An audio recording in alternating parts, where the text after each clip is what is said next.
지혜의 말씀으로 하늘과 땅을 창조하시고 모든 만물들을 그 지혜의 말씀으로 창조하신 주님의 말씀을 우리가 진흙 같은 우리의 몸 안에 그 마음 속에 바꿔져 이 아침에 나왔습니다.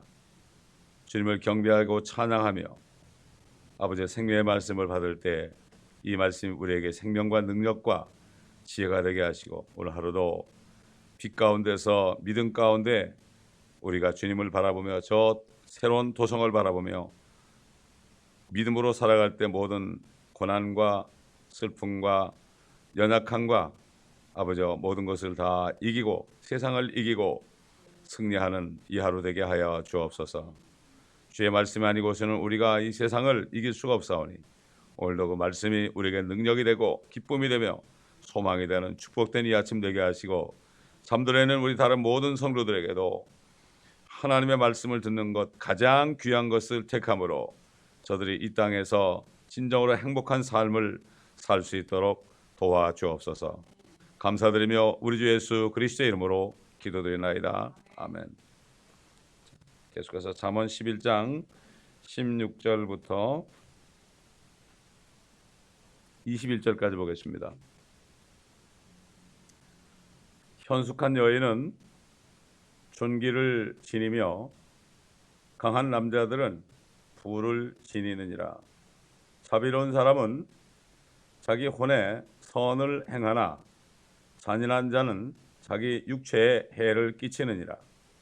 악인은 속이는 일을 하나 의를 뿌리는 자에게는 확실한 상이 있느니라.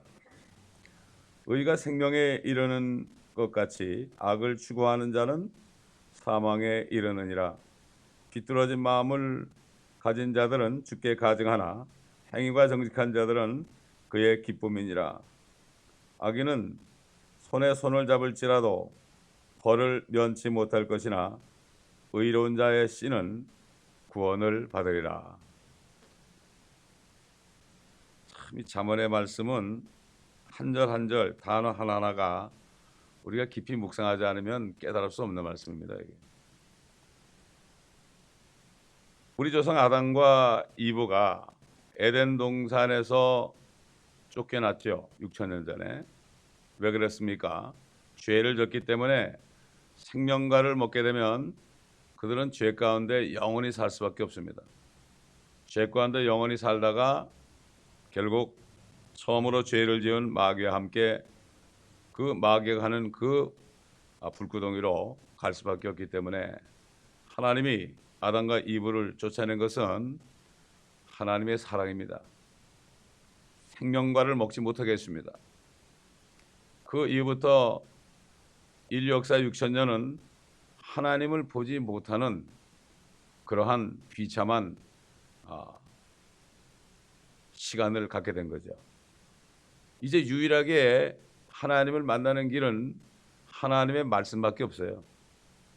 말씀 안에 있는 그 믿음, 그 나중에 주님이 오실 때 그분을 만나야 한다는 그 믿음, 그 믿음 가운데 살 수밖에 없어요. 사실 믿음의 삶이 그러기 때문에 이게 쉬운 게 아닙니다. 끝까지 사도 바울도 내가 달려갈 길을 달리고 믿음을 지켰다는 거 말이죠. 주님을 만나는 믿음을 지켰다는 얘기예요. 그거를 주님을 만난다는 소망이 없어지면 바로 타락하게 되어 있습니다. 그리스도인들은 바로 타락하게 되어 있어요. 그렇기 때문에 간혹 주님을 본 사람들은 말이죠, 까무러쳤어요. 여러분, 예수님이 공중에 나타났잖아요. 그때는 뭐 영광 받으신 하나님이니까 사울아 사울아 네가 왜 나를 박해하느냐, 니시나이까, 주여 니시나이까, 나는 네가 박해하는 예수라. 그 순간에 그는 그냥 눈이 멀어가지고 말에서 뚝 떨어졌습니다. 보지 못해요. 옛날 기드온도 주의 천사가 나타났다가 사라지니까 내가 하나님을 배웠기 때문에 나는 죽게 되었구나. 죽습니다. 죄가 있는 사람이 하나님 보면 죽어요. 그냥 하나님 보여달라는 사람들 보면 참 용감한 사람들이에요. 다니엘 보세요. 다니엘 혼절했죠. 사도 요한 보세요. 혼절했죠. 그렇기 때문에 하나님의 말씀 안에서 밖에는 우리가 하나님을 배울 수가 없어요. 만날 수가 없다고요. 지금 예수님은 부활하셔가지고 영광 받았기 때문에 그분은 우리가 눈으로 볼 수가 없어요. 그러나 우리가 육체의 몸, 죄의 몸을 벗어버리고 주님을 볼 땐 눈과 얼굴과 얼굴을 대면한다고 그랬죠. 지금은 유리를 통해 희미하게 본다고 그랬죠. 그렇기 때문에 이 모든 하나님의 말씀 한 절 한 절 속에 주님의 음성이 들었고 주님의 영광이 있고 주님의 형상이 있습니다. 이걸 우리가 알고 말씀을 공부하고 자꾸 묵상을 할 때에 주님을 깊이 만날 수 있게 되고 세상과 분리된 삶을 살 수가 있죠. 자, 여기 보면 16절에 현숙한 여인이 나옵니다. 현숙한 여인이라고 그럴 때 영어로 gracious woman이라고 써요. 은혜로운 여인이다 이런 뜻이에요. 이게 현숙한 여인이다, gracious woman 이렇게 되어 있어요. 자, 은혜가 아주 풍성한 여인이다 이런 뜻이에요. 현숙한 여인이라는 뜻은 은혜가 풍성한 여인이라. 이건 무엇입니까? 어떤 동기가 없어요. 어떤 일을 할 때 내가 요걸 하면 나한테 이런 게 오겠지. 요걸 하면 내 자식들이 나한테 잘해주겠지. 내가 요걸 하면 남편이 나에게 잘해주겠지. 이게 아닙니다. 은혜입니다.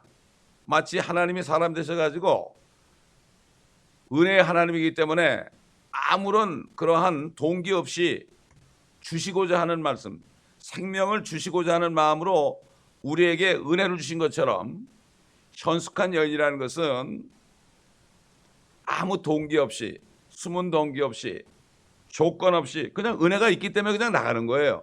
은혜가 있기 때문에 말도 나가고, 은혜가 있기 때문에 어떤 물질도 나가고, 은혜가 있기 때문에 용서도 하고 이런 거지. 내가 이 사람을 용서하면 나를 존경하겠지. 이게 아닙니다. 이게 바로 현숙한 여인이에요. 그런데 이 현숙한 여인이 육적으로는 여자에 해당되지만요, 우리 하나님의 자녀들은, 그리스도인들은 하나님 앞에서 다 여인입니다. 여러분, 여인이에요. 우리는 남자가 아닙니다. 이제 여인이란 말이죠. 그렇기 때문에 이 성경에 보게 되면은 그렇게 은혜가 풍성한 아주 충만한 그 현숙한 여인들의 얘들이 여러 명이 있습니다. 여러분, 예를 들어서 그 나발의 부인인 아비가일 있잖아요. 나발이라는 사람은 정말 구두쇠고 형편없는 사람이죠. 그 사람은 나발의 이름도 이상하게 나발인데 아비가일은 현숙한 여인이었어요. 그때 당시 다윗이 사울에게 쫓겨다니면서 말이죠, 400명을 데려다녔어요. 근데 그 400명은 다 보면 뭐 가난한 자, 환난을 당한 자, 빚진 자들 이런 사람들밖에 없어요. 정말 나올 게 없는 사람들이야. 제가 이렇게 목회를 해봐도 하나님이 보내주신 양떼들이 부자도 없고요, 뭐 정말 나올 게 없는 사람들이에요 다. 이게 실제 그렇다는 말이죠. 왜? 다윗은 마귀 같은 사울에게 쫓겨당했습니다. 그러니 누가 따라오겠습니까? 똑같습니다, 여러분. 마귀에게 쫓김받는 종들에게는 절대로 유명한 사람이 안 오고요, 돈 많은 사람도 안 오고요, 행복한 사람도 안 옵니다. 이게 실제예요. 그래서 다윗이 400명을 데려다녔어요. 그런 사람들을. 근데 먹여 살려야 되잖아요. 종을 그 나발한테 보내가지고 우리 주께서 음식을 좀 달라고 그런다. 그러니까 뭐라고 그랬습니까? 다윗이 누구냐고. 그러면서 그냥 전혀 안 줬잖아요.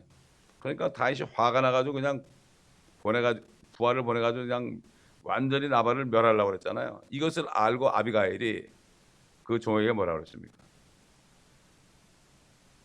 그 당신의 주인이 죄를 지면 안 된다. 그래가지고 모든 거 다 그 떡과 빵과 무화과와 이런 것들을 잔뜩 싸가지고 보냈지 않습니까? 그 아비가일은 마음에 은혜가 있기 때문에 조건 없이 그런 거예요. 그렇게 하면은 우리 남편이 죽은 다음에 그 다윗이 나를 아내로 삼겠지, 이런 생각을 한 게 아니에요. 전혀 그냥 없이 그냥 했어요. 그냥 했는데 어떻게 됐습니까? 나발이 죽었잖아요. 자기 재산을 먹을 것을 갖다 줬다는 얘기를 듣고 그냥 졸도했잖아요. 심장마비로 죽었는데 목이 꺾어 죽었잖아요. 갑자기 남편을 잃어버렸잖아요. 그래서 결국은 다윗은 그 아비가일을 아내로 취했잖아요. 첫째 부인 사울의 딸 미갈은 그냥 그를 조롱하고 그래가지고 그러다가 평생 아이를 못 낳는 이러한 불행을 겪었지만 아비가일은 비록 형편없는 남자 밑에서 아내 노릇했지만 나중에 다윗의 아내가 됐잖아요. 참 성경을 통해서 우리는 많이 알 수가 있죠. 도로가라는 그 젊은 여인 말이죠. 갑자기 죽었잖아요. 그럴 때 사람들이 베드로를 청했죠. 베드로를 청했을 때 그들이 와가지고 이 여인이 우리에게 이렇게 옷도 만져주고 그렇게 많은 도움을 줬다고 막 와서 막 그랬다고요. 많이 베푸는 거예요. 그냥 가난한 가운데서도 사람들에게 옷도 만들어주고 뭐 그냥 여러 가지로 은혜를 베풀었다고 그러니까 하나님께서는 베드로를 통해서 그 여인을 살려줬지 않습니까? 여러분 수냄 여인 보세요. 여러분 한번 수냄 여인의 예를 열왕기하 4장 보겠습니다. 열왕기하 4장. 다 찾아볼 수는 없고 이제 대표적으로 열왕기하 4장.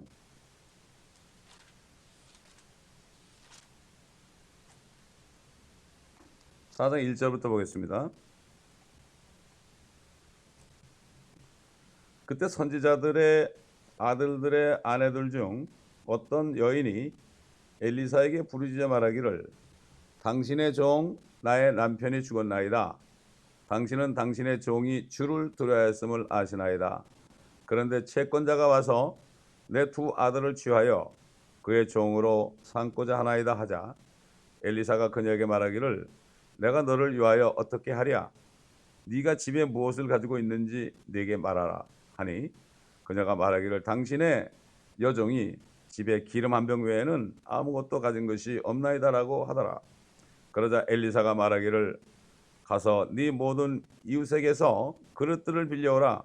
빈 그릇을 빌리되 조금 빌리지 말라.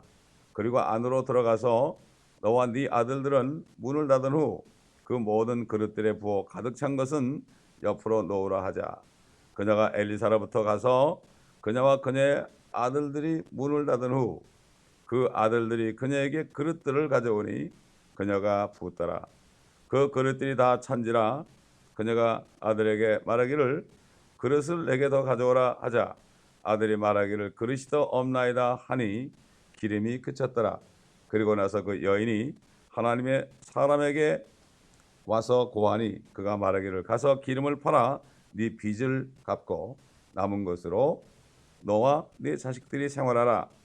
엘리사가 수넴을 지나가던 어느 날 거기에 한 유명한 여인이 있었는데 그녀가 그에게 음식을 들라고 권유하므로 그가 지나갈 때마다 음식을 먹으러 그곳에 들르더라. 그녀가 자기 남편에게 말하기를 보소서 이제 항상 우리 옆을 지나다니는 사람은 하나님의 거룩한 사람인 줄을 내가 아나이다. 내가 청하오니 그를 위하여 작은 방 하나를 담 위에 만들어 침상과 책상과 의자와 촛대를 놓고 그가 우리에게 올 때 거기에 들게 하소서 하더라. 하루는 엘리사가 거기에서 그 방에 들어가 누웠더라. 그리고 그의 종 게하시게 말하기를 이 수냄 여인을 불러오라 하자 그가 그녀를 부르니 그 여인이 그 앞에 섰더라. 엘리사가 그에게 말하기를 너는 그 여인에게 말하라. 보라 네가 이 모든 보살핌으로 우리를 돌봤느니라. 내가 너를 위하여 무엇을 하랴? 네가 왕이나 군대 대장에게 구할 것이 있느냐 하라 하자 그 여인이 말하기를 나는 내 백성 가운데 거하나이다 한지라. 그가 말하기를 그러면 그녀를 위하여 무엇을 하야 할꼬 하니 게하시가 대답하기를 진실로 그 여에게는 자식이 없고 그녀의 남편은 늙었나이다 하자 엘리사가 말하기를 그녀를 부르라니라. 그가 그녀를 부르자 그녀가 문에 섰는데 엘리사가 말하기를 생명의 때를 따라 이 계절쯤 되면 네가 한 아들을 안으리라 하니 그녀가 말하기를 아니니이다. 내 주 하나님의 사람이여 당신의 여종에게 거짓말을 하지 마소서 하니라.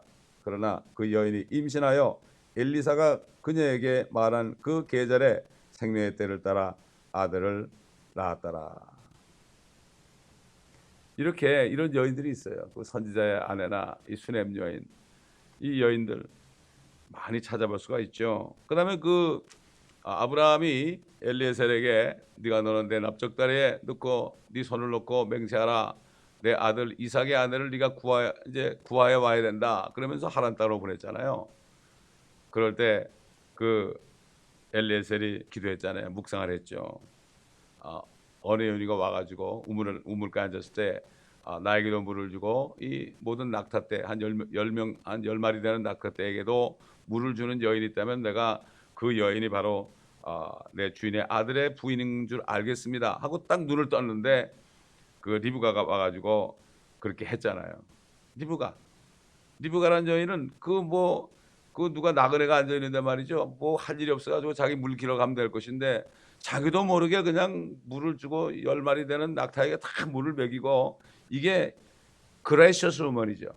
은혜가 있는 거예요. 은혜가 있는 거예요. 마찬가지예요. 우리 그리스도인들이 항상 은혜가 있어야 돼요. 그냥 은혜가 있기 때문에 그냥 남을 도와주지 않고 못 베기는 거예요. 이게 바로 현숙한 여인이에요. 이거는 영적인 여인. 그리스도인 남자나 여자나 다 영적인 여인이죠. 이게 잠언 31장에 현숙한 여인이 나오죠. 이제 그때 더 자세하게 하겠지만은 우리는 이 현숙한 여인이 이런 것이라는 것을 우리가 알아야 됩니다. 이게 은혜가 그렇기 때문에 사도 바울이 뭐라고 했습니까? 히브리인들에게 이 마음은 은혜로 굳건히 하는 것이 좋다. 항상 구원받은 은혜를 잊어버리서는 안 된다. 구원받은 그 기쁨을 잊어버리서는 안 된다. 내가 구원받은 거 이거 하나만 가지고 너무나 감사하는 마음 이것이 없어지면 은혜가 떨어지는 거예요. 이걸 우리가 바로 알아야 돼요. 그러니까 사람들이 오래 신앙생활 할수록 은혜가 떨어지죠. 왜? 은혜의 말씀은 안 보고 묵상하라니까. 듣고 읽고 묵상해야 돼요. 계속 전부 은혜입니다. 전부. 지금 은혜 시다 지금만이 아니에요. 은혜는 에덴 동산에서도 있었고 옷을 만들어 줬잖아요.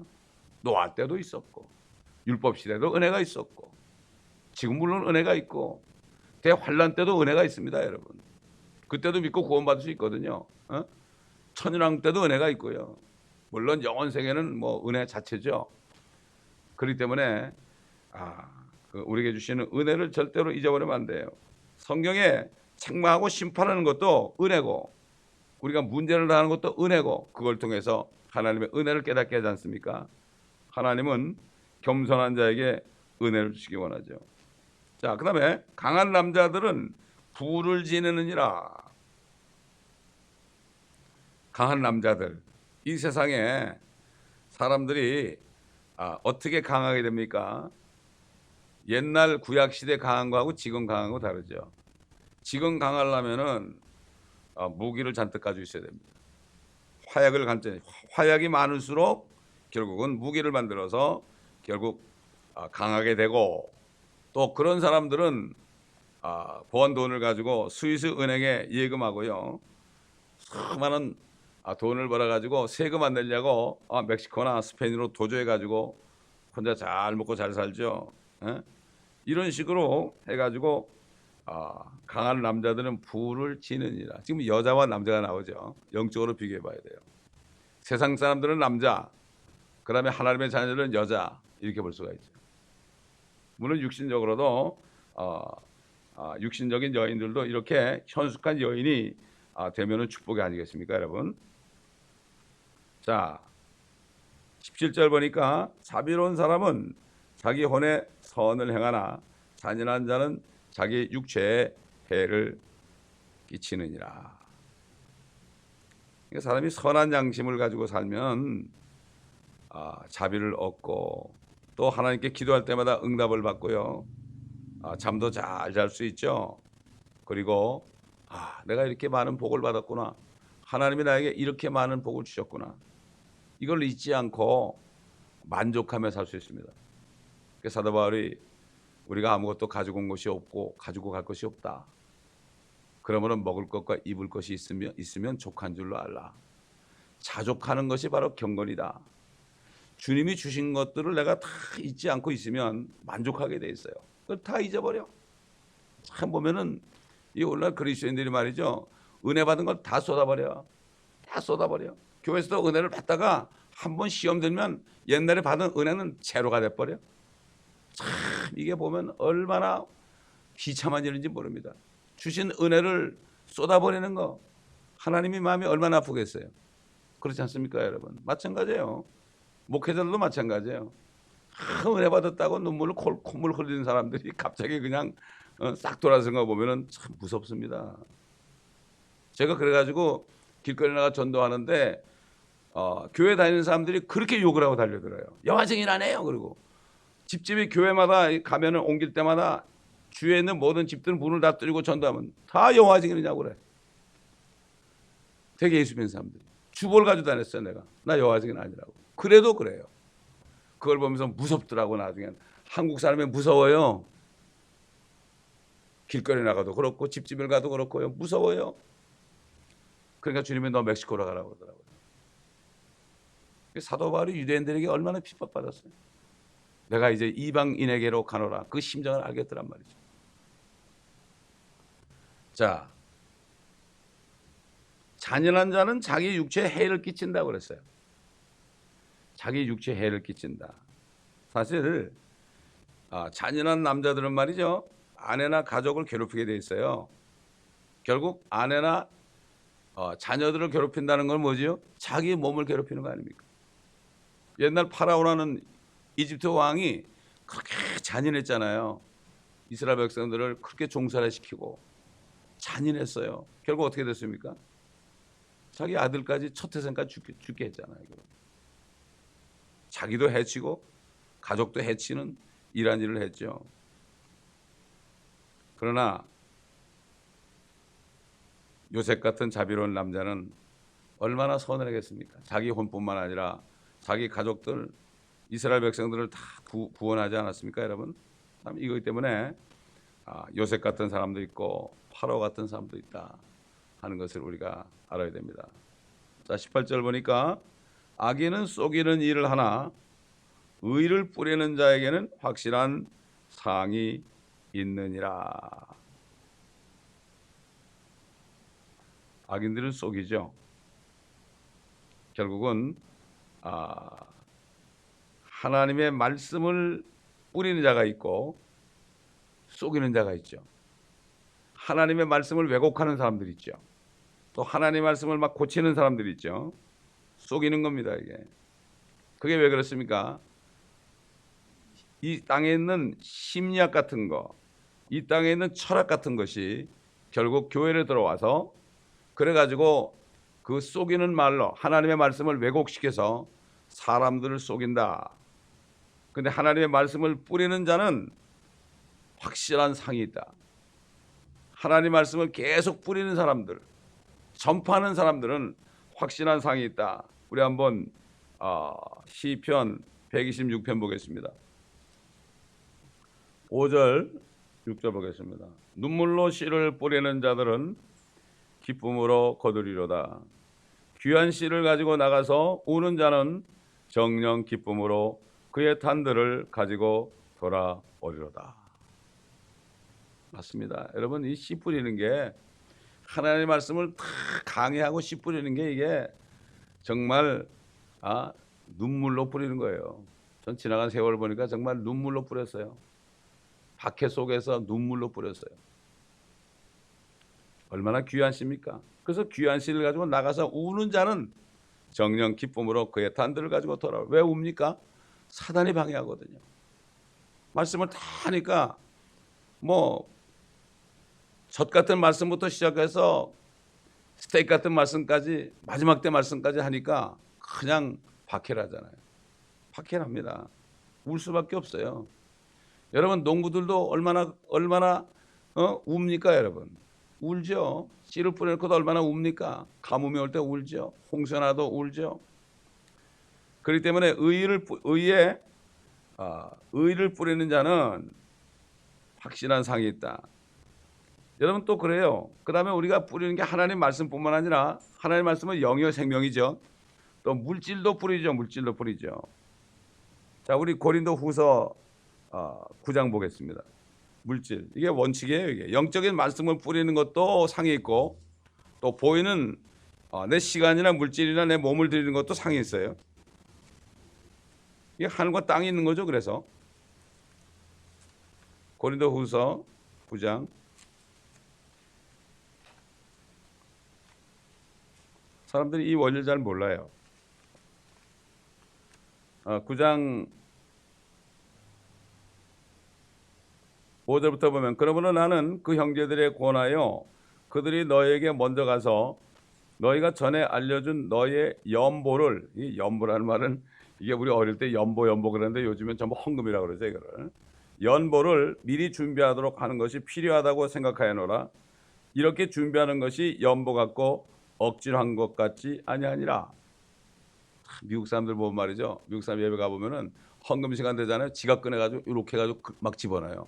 야, 참 얼마나 지금 그걸 볼 때 마음이 아픈지 몰라요. 6절 그러나 내가 이것을 말하노니 적게 심는 자는 적게 거두고 넉넉하게 심는 자는 넉넉하게 거둔다는 것이라. 어떤 분은 11조를 낼 때 몇 전까지 계산해서 내는 사람이 있어요. 그럴 거 없거든요. 그거 뭐 전 띄고서 반올림 해가지고 그냥 일부를 하는 게 낫죠. 그렇게 정확하게. 그러나 넉넉하게 심는 자는 넉넉하게 거둔다. 각 사람은 미리 마음속에 정한 대로 할 것이요. 미리. 인색함이나 억지로는 하지 말아야 하리니 이는 하나님께서는 기쁨으로 드리는 자를 사랑하심이니라. 하나님께서는 너에게 모든 은혜를 넘치게 하실 수 있나니 모든 것을 언제나 너희가 필요한 대로 가질 수 있게 하심으로 모든 선한 일에 넘치게 하시려는 것이라.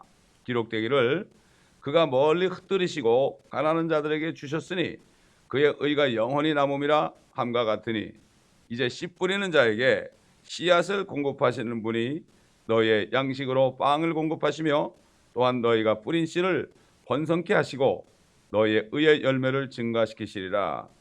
모든 일에 부유하게 되어 관대한 연보를 함은 우리를 통하여 하나님께 감사 드리게 하는 것이라. 이는 이 봉사의 직무가 성도들의 부족한 것을 충족시켜 줄 뿐만 아니라 하나님께 드리는 많은 감사로 인하여 넘쳐나기 때문이라. 이 직무의 증거를 통하여 그들은 너희가 고백한 그리스도의 복음의 순종함과 또 그들의 모든 사람에 대한 관대한 나눔으로 인하여 하나님께 영광을 돌리며 또 너희를 위하여 기도하며 너에게 주신 하나님의 지극한 은혜로 인하여 너희를 사모하느니라. 이제 말로 표현할 수 없는 그분의 선물로 인하여 하나님께 감사를 드리노라. 옛날 요셉이 말이죠.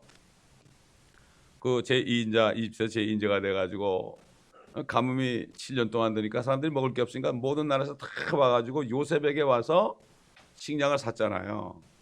식량을 샀는데 나중에는 돈이 다 떨어졌어요. 그러니까 이 사람들이 자기들이 가지고 있는 그러한 농토를 대신 다 주고 식량을 먹었습니다.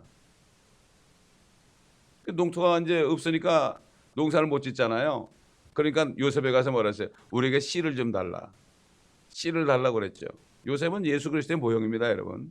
하나님의 모형이거든요, 그 당시에. 씨를 달라고 그러니까 요셉이 뭐라 그랬어요? 씨만 줬나요? 씨를 주면서 그래, 너희가 가서 씨를 심고 농사를 져라. 그래가지고 수확이 되거든 5분의 1만 나한테 가져오고 5분의 4는 가지고 너희가 가족들을 잘 부양하라고 그랬어요. 하나님이 이런 분이에요. 씨, 우리가 말씀의 씨도 뿌리지만은 물질의 씨도 뿌리잖아요. 그러면 씨를 뿌리는 자에게 씨도 주시고 양식을 주시는 거예요. 사실 11조가 이게 씨예요. 이게 사람들이 그걸 몰라서 그래요. 그렇기 때문에 씨를 심으면은 풍성하게 돌아오는 거예요. 이걸 몰라요, 사람들이. 참 안타까운 거죠. 그래서 뭐 11조를 드려야 되느냐 안 드려야 되느냐 말이 많아. 성경을 모르니까. 이런 시대가 됐어요. 이게 바로 나발 같은 사람들이 하는 얘기예요. 그게. 그런 얘기예요. 현숙한 여인의 마음을 가진 사람은 절대 그런 얘기 안 하죠. 왜? 그것은 옛날 율법 이전에 아브라함이 전쟁에서 이겨가지고 모든 전리품을 받으면서 가장 좋은 곳의 10분의 1을 살렘 왕 멜기세덱에게 드렸잖아요. 이거 율법에 있는 게 아니에요. 이거는 율법에도 있지만은 아니에요. 그러니까 옛날 지금 우리가 쓰고 있는 치약 있지 않습니까? 그 치약 가장 유명한 치약 있잖아요. 그 사람이 그 아들에게 그랬대잖아요. 너는 돈을 벌거든 이쪽에다는 10분의 1을 넣고 이쪽에는 10분의 9를 넣어라. 그래서 10분의 1은 요거 넣은 거를 그대로 갖다가 교회에다가 헌금해라 그랬거든. 그 아들이 순종했잖아요. 근데 이쪽에 너 10분의 1이 너무 많으니까 나중에는 나 10분의 1 가지고 살아도 되네요. 그리고 10분의 9를 드렸대잖아요. 그러니까 그게 얼마만큼 지금 우리가 아는 치약 있잖아요. 이게 그 치약이 얼마나 세계적으로 지금 나가 있고 대부분 그 치약 쓰지 않습니까? 이게 우연한 게 아니에요. 제이시펜에도 마찬가지예요. 이게 증거입니다, 여러분. 증거예요. 그렇기 때문에 영적으로 뿌려서 거두는 것하고 그것도 눈물이요. 그 다음에 육신적으로도 뿌리는 거 있잖아요. 이것도 눈물로 뿌리는 거예요. 그러나 돌아오는 거예요, 나중에. 그렇기 때문에 이 영적인 원래 육적인 하늘에서 뜻이 이루는 것처럼 땅에서도 이루어지는 거예요. 모든 게 다 그래요. 이러한 영적인 진리를 알아. 이게 경제 원칙입니다. 이게 세상에서 절대 그렇게 안 가르쳐요. 절대 그렇지 안 가르쳐. 더 움치라 그러고 뺏으라 그러고 숨기라 그러고 비자금 만들라 그러고 그러죠. 절대 그렇지 않아요. 이 그리스도인들은 하나님의 말씀에 있는 경제 원칙으로 살아야만 영육간의 복을 받는데 나발같이 되면 안 되는 거예요. 사람들이 절대 안 되는 거죠. 자, 19절 보니까 의가 생명에 이르는 것 같이 악을 추구하는 자는 사망에 이르느니라. 오늘날의 의는 뭡니까? 오늘날의 의는 하나님의 의죠.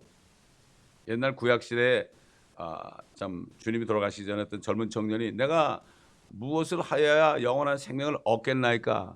영원한 생명을 돈으로 살라고 그랬어요. 그건 사실 안 되죠. 그건 악입니다. 그게 악이죠. 오늘날도 종교적으로 뭘 해가지고 내가 뭔가 이루려는 사람들. 이게 모든 종교가 다 그런 거 아니에요? 모든 종교가. 누가 나한테 어떤 것을 보내줬는데 동영상을 보내줬는데 말이죠. 인생이란 무엇인가 여기서 보내줬는데 가장 높은데 그냥 사람이 올라가는데 처음에는 자기 아버지가 같이 올라가다 아버지가 이제 죽어 도중에 그러니까 혼자 막 올라가. 근데 자기도 막 그냥 늙어가지고 간신히 위에 올라가가지고 끝까지 올라가는데 아직도 그 끝이에요. 그게 하늘이 못 닿아.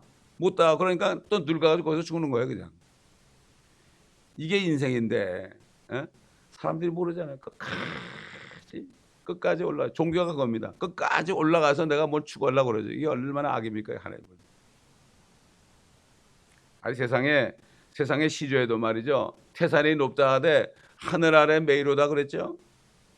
아무리 높아도 하늘 아래 매다. 하늘 아래 산이다. 하늘은 못 간다. 모든 종교들이 자기가 하늘에 올라가겠다고 그런 거예요. 얼마나 이게 악입니까, 여러분? 의인은 나는 할 수 없습니다. 나는 죄인입니다. 하나님이 나 때문에 의를 행해서 피를 흘려서 내가 그 의를 입지 않고서는 나는 안 됩니다. 이러고 예수 그리스도를 영접하는 게 바로 의가 되고 이것이 바로 생명이 되죠. 그러나 예수 그리스도 외에 다른 것을 통하여서 내가 무엇이 구원이 되고 영원한 생명을 받겠다는 사람들은 그런 사람들은 이게 결국은 악이 돼가지고 어떻게 됩니까? 사망에 이르게 되는 거죠. 그래서 뭐라 하십니까? 죄의 값은 사망이요 하나님의 선물은 우리 주 그리스도 예수 안에 있는 영원한 생명이니라. 성경은 이렇게 말씀하고 있습니다. 모든 사람이 죄를 지었으므로 하나님의 영광에 이르지 못한다 그랬습니다. 참 그렇기 때문에 이 하나님의 말씀 외에는 이것을 가르쳐주는 그러한 인간의 어떤 철학이나 종교나 과학이 있습니까? 전혀 없습니다. 그렇기 때문에 참 이 지혜로운 말씀 한 절 한 절을 우리가 마음판에 새기고 오늘 살 때에 우리는 주님께 축복받는 자녀들이 됩니다. 하나님의 자녀가 됐을지라도 이렇게 말씀에 순종할 때 정말 평탄한 삶을 삽니다, 여러분. 저도 그렇더라고요. 교회 다니면서 열심히 봉사할 때는 참 평탄한 삶을 살았어요. 근데 세상에 나가니까 좌충우돌이더라고요. 그건 뭐 제가 경험을 한 거예요. 그렇기 때문에 우리는 이제는 구원 받았기 때문에 하나님 말씀대로 행할 때, 빛 가운데 행할 때 우리는 뱀이나 청갈에게 물리지 않고 마귀에게 물리지 않고 주님의 은혜 가운데서 다른 사람들에게 선을 베푸며 살 수가 있죠. 기도하겠습니다.